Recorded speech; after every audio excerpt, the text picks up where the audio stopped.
Merci d'avoir pris le rendez-vous des actualités d'ici et d'ailleurs. Le président Donald Trump et le président ukrainien Zelensky se sont rencontrés samedi à Rome en marge des funérailles du pape François et ont discuté des efforts visant à mettre fin à la guerre avec la Russie.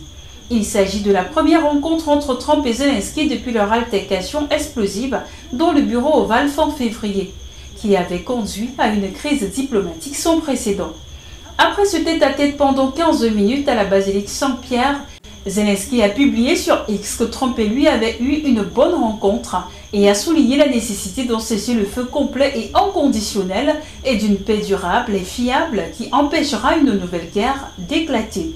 Une rencontre hautement symbolique qui a le potentiel de devenir historique si nous parvenons à des résultats communs, a ajouté Zelensky.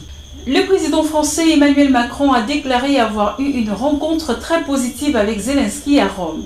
Le président français a résumé les résultats des discussions avec le dirigeant ukrainien, soulignant que leur objectif commun reste de mettre fin à la guerre en Ukraine.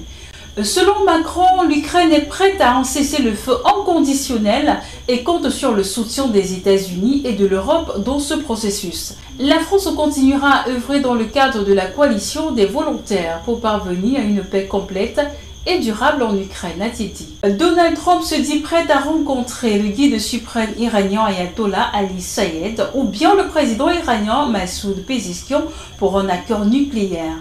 Dans une interview accordée au magazine Time, le président américain Donald Trump a affirmé qu'un accord sur le nucléaire iranien était possible sans recourir à une frappe militaire, mais a lancé un avertissement sévère à Téhéran.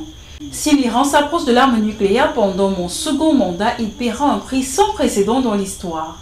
Un prix qui ne sera pas oublié, a-t-il déclaré, ajoutant qu'il était néanmoins prêt à rencontrer Khamenei.